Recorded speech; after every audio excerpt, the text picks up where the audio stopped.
প্রকাশ্যে এবং গোপনে সর্বাবস্থায় আল্লাহ রাব্বুল আলামিনকে ভয় করে আল্লাহকে হাজির নাজির জেনে তাদের সমুদয় দায়িত্ব জনগণের প্রতি অর্পিত দায়িত্ব পালন করবে। হযরত উমর রাদিয়াল্লাহু আনহু বলেছিলেন, ফুরাতের কূলে একটা কুকুরও যদি না খেয়ে মারা যায়, আমি উমরকে হাসরের ময়দানে আল্লাহর দরবারে জবাবদিহি করতে হবে।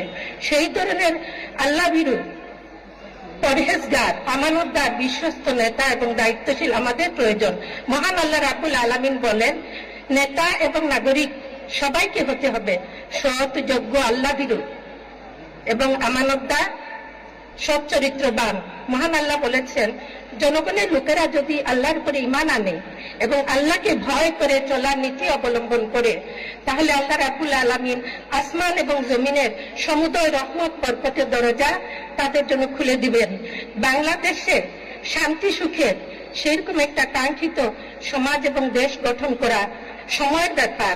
ইনশাআল্লাহ যদি আমরা সবাই ঐক্যবদ্ধ হই, আমরা সবাই যদি চেষ্টা করি, আগামী 12 তারিখে আমরা সবাই ভোট কেন্দ্রে যাব, নিজেদের বিবেকের রায় আমরা প্রদান করব এবং সৎ, যোগ্য,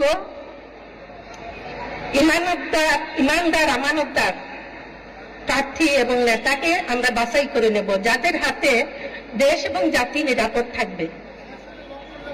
আমরা জানি ঢাকা 15 আসনের প্রার্থী জনাব ডাক্তার শফিকুর রহমান সাহেব এবং আমরা যারা এখানে উপস্থিত আছি, আমরা এই আসনের আমরা সবাই ভোটার। আমরা ভোটও দেব, দোয়াও করব এবং সার্বিকভাবে সহযোগিতা করব, যার যার ভূমিকা এবং দায়িত্ব পালন করব দেশের জন্য, জাতির জন্য, উম্মার জন্য। মহান রাব্বুল আলামিন আমাদের সবাইকে আমাদের প্রত্যাশিত কাঙ্ক্ষিত দায়িত্ব পালন করার তৌফিক দান করুন।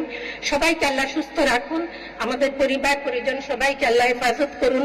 24 শহীদদের